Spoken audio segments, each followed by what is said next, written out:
Welcome back, my dear students, in Delta English Prep Stage channel. The English department presents you the branch of poetry under the supervision of Mr. Muhammad Gouda. Today, with you, Miss Yasmin Abdelmonem Ahmad. First of all, I revise with you what you have studied the last session concerning poetry. Now it's time to know, to recognize, or to revise what's the meaning of the word poetry. We said that poetry is a process that depends on the poem and the poet.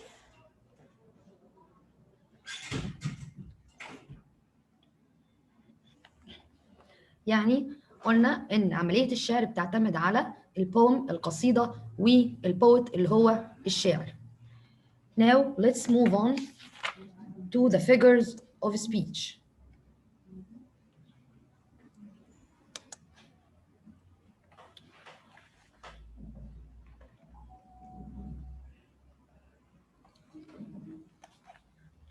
Just a minute.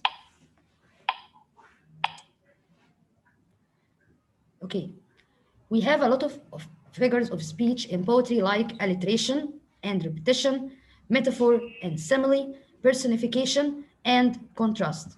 We will revise on these terms that we have studied the last session. Let's recognize what's the meaning of alliteration and repetition.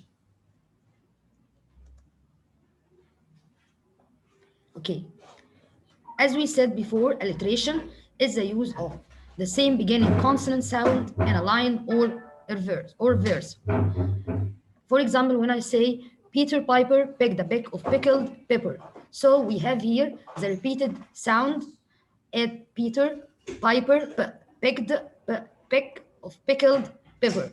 So it means what? Alliteration. يعني معناها تكرار نفس الساوند في بداية كلمات جنب بعضها. Okay, what's the meaning of repetition? It's a repeated word or a repeated verb. When I say, for example, nobody and nobody can make it out here alone. Alone, all alone, nobody, but nobody can make it out here alone. So we have here repeated words like nobody, as the poet said here, and the word alone. Okay? Let's revise another figure of speech, which is called metaphor and simile. Okay.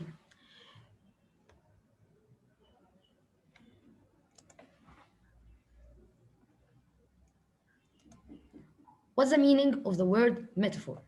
Metaphor means saying one object is another. يعني أنا بدي تشبيه لحاجة كأنها حاجة تانية خالص. For example, when I say Naya is a blooming flower. طيب هل نيا هي أصلا flower؟ لا، أنا اديتها صفة من صفات الفلاور that she is blooming as flower. طيب ايه الفرق بين الميتافور and simile؟ طبعا الميتافور بالظبط زي السيميلي but there is only one difference that we use in simile as or like. يعني بنقارن برضو بين حاجتين we compare two things using as or like. For example, when I say Naya is a blooming flower, that's metaphor.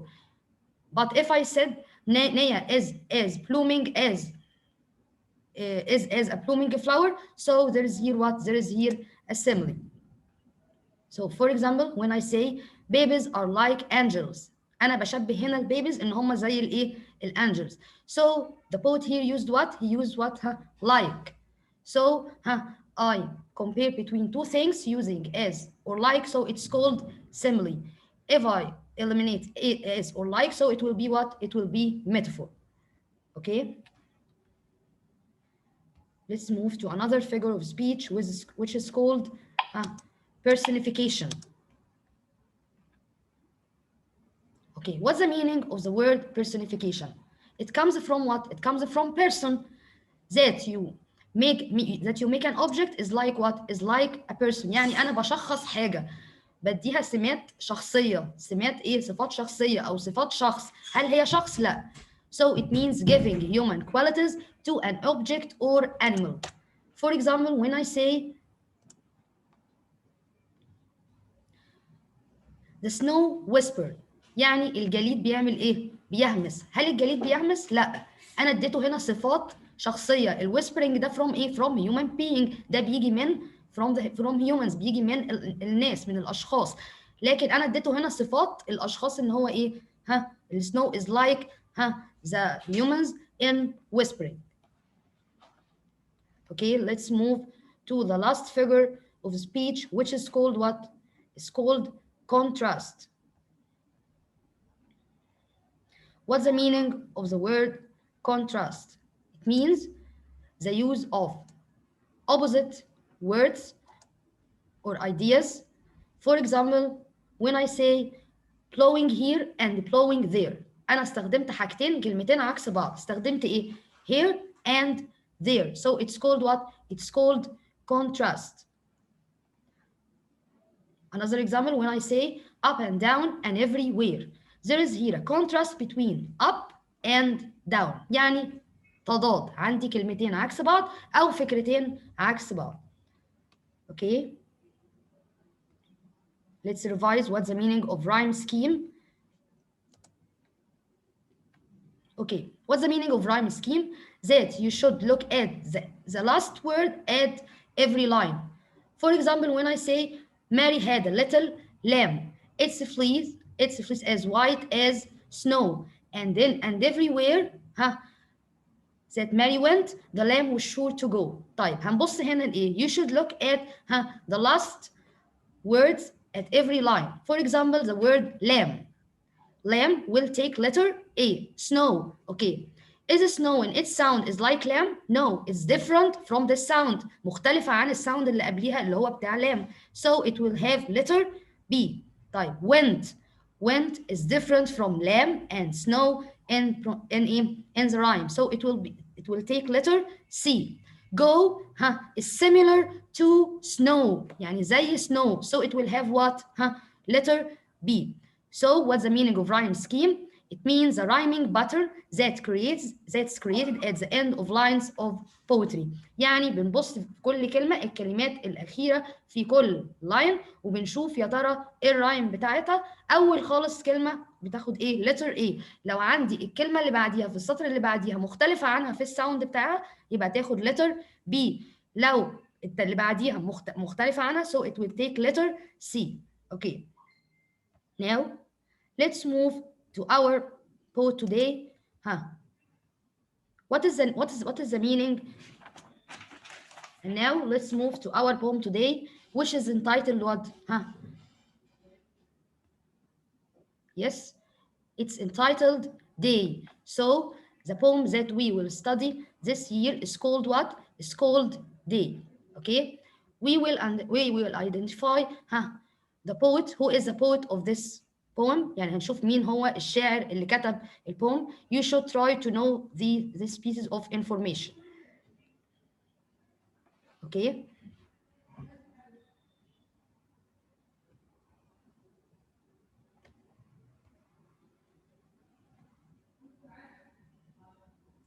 We will discuss also the theme of the poem.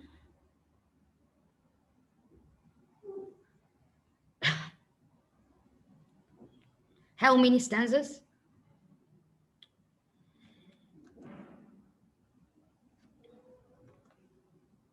Okay. Paraphrasing that you should try to explain the poem. هنشرحها. The figures of speech and the rhyme scheme. Okay.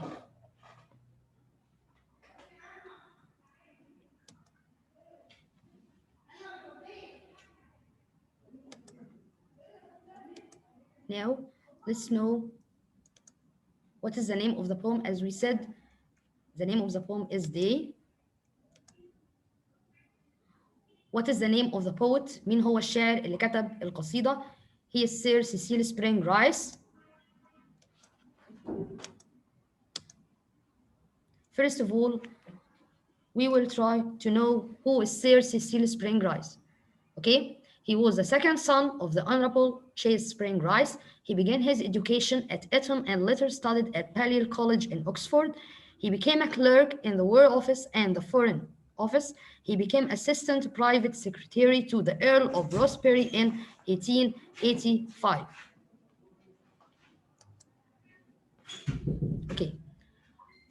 So this is the poem that we will study this year. It's called, as we said, Day. Okay. From these pictures, you can conclude that it will talk about what? It will talk about rain, sun, and what else? Air, and man and sea. Okay. First of all, we will try to read the poem with each other. I am busy, said the sea. I am busy, think of me. Making continents to be. I am busy, said the sea. I am busy, said the rain. When I fall, it's not in vain. Wait, and you will see the grain. I am busy, said the rain. I am busy, said the air. Blowing here and blowing there. Up and down and everywhere. I am busy, said the air. I am busy, said the sun. All my planets, every one. No, my work is never done. I am busy, said the sun. Sea and rain and air and sun. Here is a fellow, toiler one, whose task will soon be done. Okay, first of all, tell me how many stanzas are here? How many stanzas? We have 5 stanzas. Okay, now let's move to the main idea or the main concept of this poem. Okay, يعني هنقول الفكرة الرئيسية بتاعت البوم دي بتتكلم عن إيه؟ Man's work isn't as important as that of the elements of nature because he will die one day. But the elements of nature are important, and without them there is no life. They build the earth and helps us to live on it. يعني بيكلمني هنا إن عمل الإنسان مش حاجة إيه؟ مش حاجة أبدية، مش حاجة طول العمر، لا، في يوم من الأيام العمل بتاعه هينتهي because he will die. Okay, but the elements of nature are important. Why? Because they are everlasting elements. يعني زي عناصر أبدية مستمرية معانا حتى لما الإنسان يموت. Okay, what the poem is about? The poem is about some of the world's most wonderful and busiest workers. When we have finished our task, we will have still be hard at work. The poem says that he is a fellow worker, but unlike the sea, rain, air, and sun, his task will soon be done because he will die one day. يعني هنا بيكلمني القصيدة بتكلمني عن إيه؟ بتكلمني إن إزاي all the elements of nature إزاي عناصر الطبيعة كلهم are busy all the time and they have unfinished task يعني لديهم زي مهمة مش منتهية. unlike ايه unlike the poet or unlike man عكس المان عكس الانسان ان هو ايه في يوم من الايام one day his task will soon be done مهمته في الحياة هتنتهي because he will die one day.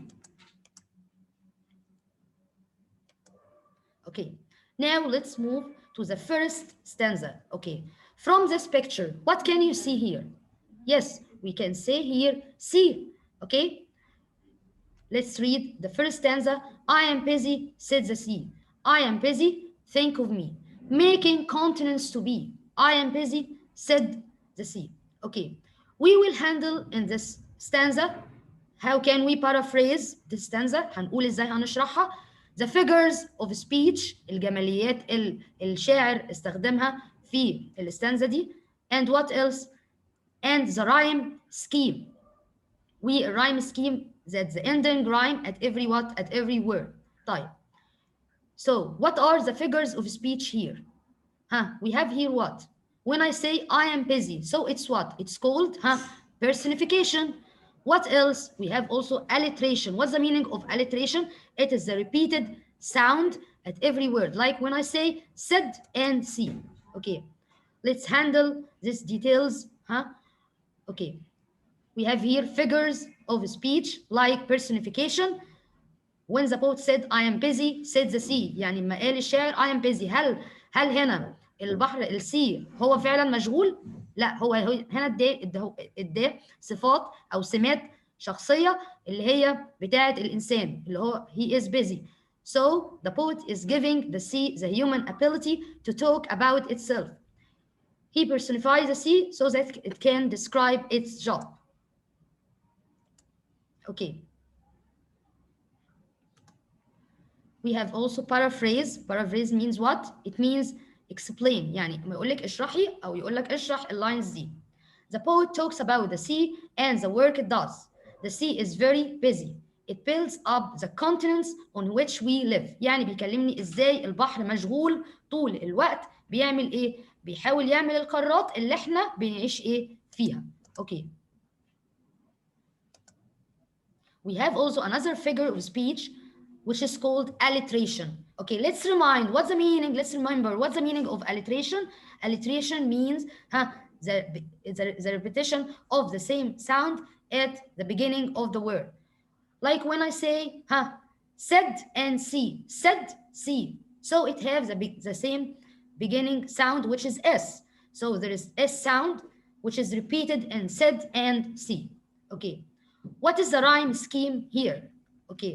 Let's try to guess what's the rhyme scheme here. Yes. I am busy, said the sea. Let's try to discuss with each other. What's the rhyme scheme here? C. So it will have what? It will have letter A. Okay, me. Me has the same sound as C. So it's the same ending sound as C. So it will have letter A. B also has the same sound of C and me. C also has the same sound of C, me, B. So what is the rhyme scheme here? Okay. The rhyme scheme here is A, A, A. Okay. Now let's move to the next stanza. Stanza number 2. Okay. From this picture, tell me, this stanza will be about what? We see in this picture the drops of rain. يعني احنا شايفين هنا قطرات المطر. So this stanza will be about rain. Now let's read this stanza. I am busy, said the rain. When I fall, it's not in vain. Wait, and you will see the grain. I am busy, said the rain.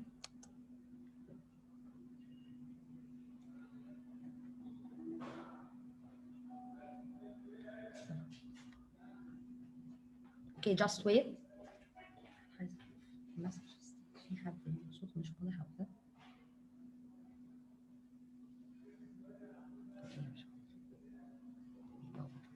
Okay. So let's read this stanza. I am busy, said the rain. When I fall, it's not in vain.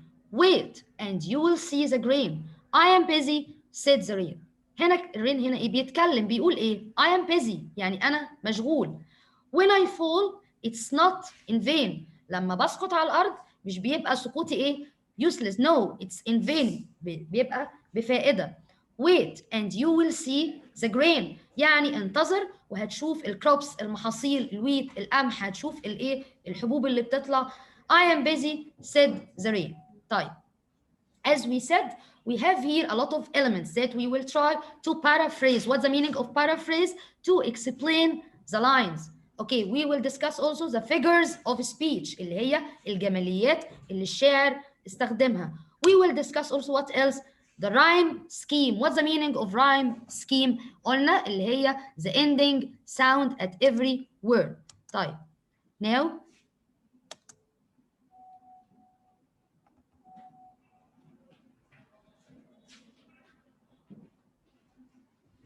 okay.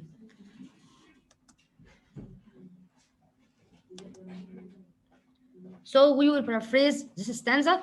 The poet speaks about the work the rain does, helping the grain to grow to feed the world. It doesn't fall useless. يعني بيكلمني هنا عن أهمية المطر إن هو بيساعد المحاصيل إن هي تنمو. فعشان كده المطر مش بيسقط على الأرض بدون فائدة. But it's in vain. Okay. What are the figures of speech here? We have here personification. What's the meaning of personification? قلنا تشخيص.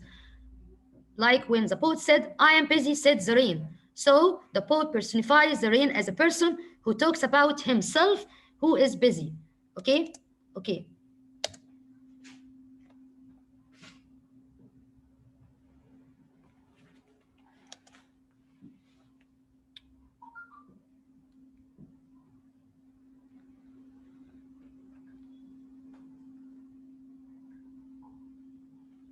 Okay. Now tell me what's the rhyme scheme here? What's the rhyme scheme here?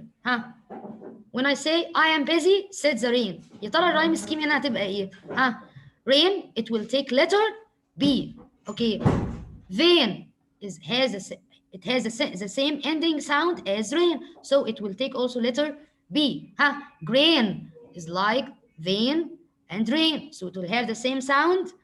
It will take letter B. Rain has also has the same sound as rain, vein, and grain, so it will take letter, yes, letter B. So what is the rhyme scheme here? عندي ايه هنا الرايم scheme? B B B B. Okay. Now, let's move to the third stanza, which is what? Huh? Yes? Okay. From this picture, من الصورة اللي عندي هنا، يا ترى try to guess. This stanza will be about what? Will be about air. So let's read this stanza. I am busy, said the air, blowing here and blowing there, up and down and everywhere. I am busy, said the air. فهنا الهواء بيتكلم بيقول أنا مشغول دايما طول الوقت، أنا طول الوقت إيه منتشر في كل العالم. blowing here and blowing there, up and down and everywhere. I am busy, said the air. أنا طول النهار إيه؟ طول على طول دايما إيه؟ مشغول. So we will handle here some details, like you should try to paraphrase, as we said. You should try to tell me what are the figures of speech and to tell me what is the rhyme scheme here. Here we have some figures of speech like personification. طبعا هنلاقي personification في كل اصلا الاستانزا، كل الاستانزا في عندي personification، كلها فيها I am busy. طيب في عندي ايه كمان؟ في عندي alliteration. alliteration means the repetition of the same beginning sound at every word. Like when I say blowing, blowing. Okay? Let's discuss these elements. And we have also contrast. It's another figure of speech. Yes. Okay. Now we will try to paraphrase this stanza. هنحاول نشرحها. Paraphrase means to explain the lines. طيب. The poet describes the air and its job just blowing here and blowing everywhere. يعني بيقول مهمة الهواء إن هو إيه؟ منتشر في كل مكان. Okay. What are the figures of speech here? We have personification. I am busy, said the air. The poet personifies the air as a person who talks about himself and who is busy all the time. يعني الشاعر هنا بيصور الهوى إن هو كشخص مشغول طول الإيه؟ طول الوقت. طيب. We have also alliteration. What's the meaning of alliteration? As we said, I all the time try to repeat. It's the same, it's the same beginning sound at every word. Like when I say blowing here and blowing there, we have here the B sound, which is repeated twice in blowing and blowing in the same line. Okay.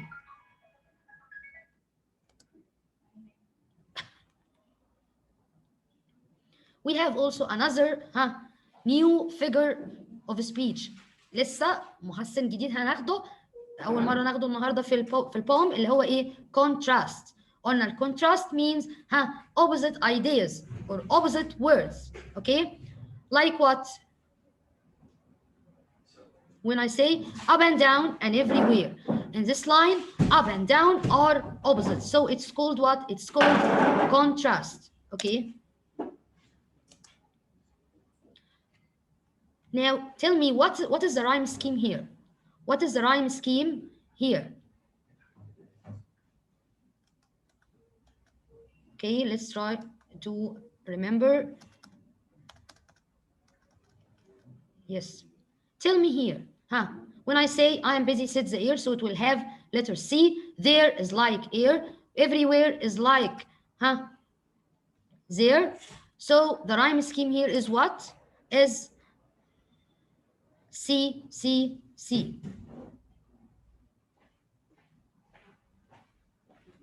Okay. Now let's move to stanza number 4.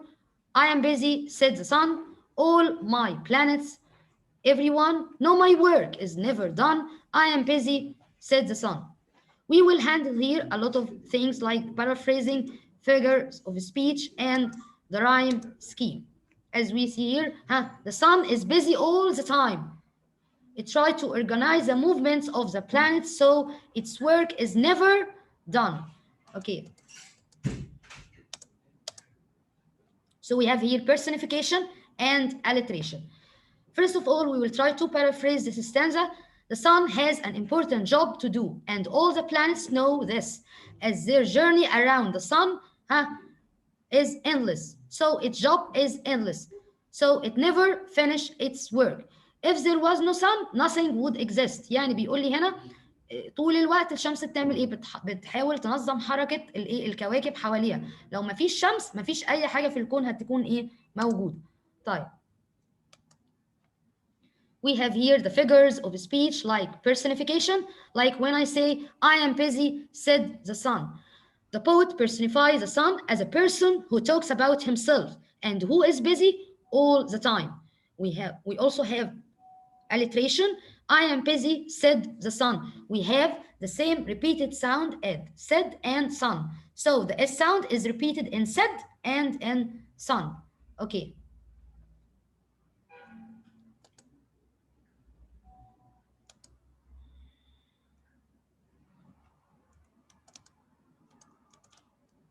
What is the rhyme scheme here?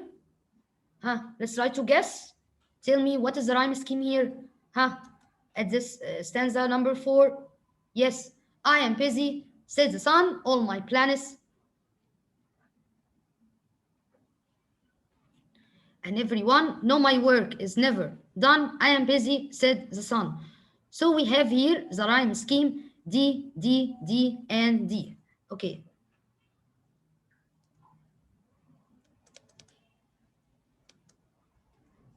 Now let's move to stanza 5. Let's read it with each other. Sea and rain and air and sun. Here is a fellow toiler one, whose task will soon be done.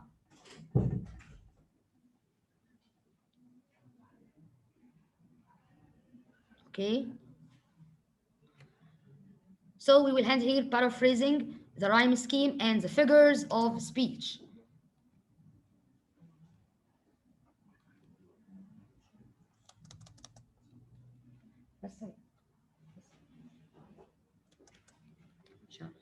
Just wait and مش عارفة ليه مش عايزة أحاول أرجع مش عارفة مش بتقلب. ماشي لا شكرا بس. فين أنت؟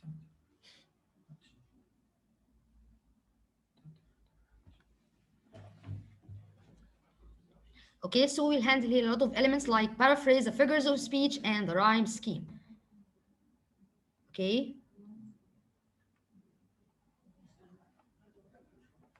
Let's paraphrase this stanza, try to explain it.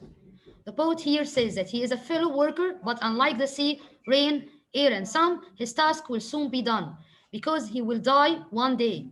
His work isn't as important or as ending elements, so that of the sun or the other elements of nature mentioned. Yes. Just wait.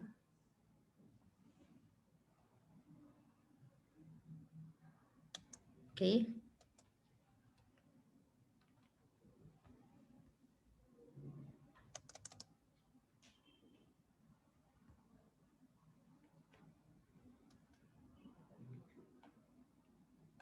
So in the last stanza, the poet tried to compare the elements of nature with man. يعني بيقارن عناصر الطبيعة مع الإيه؟ مع الإنسان. So he compares sea, rain, air, and sun with the fellow toiler one. What's the meaning of fellow toiler one? Fellow is a man. Toiler, the hard-working man. So we have here personification, that the poet compares the work that humans do to the work of the sea, rain, air, and sun. The fellow toiler works along with the elements of nature. يعني هو في يوم من الأيام العمل بتاعه اللي بيعمله هينتهي، بالرغم من كده عناصر الطبيعة هتفضل إيه مستمرية في العمل بتاعها. Okay? What is the rhyme scheme here? Sea and rain and air and sun. Here is a fellow toiler, one whose task will soon be done. Okay, we will complete the letters, so it will be E. One has the same sound as sun. Done has the same sound of one, and sun. So the rhyme scheme here is what? E, E, E. Yes. Okay, thanks a lot for listening to me at this presentation today. I hope you get a lot of important things and a lot of useful things from this presentation. Thanks a lot.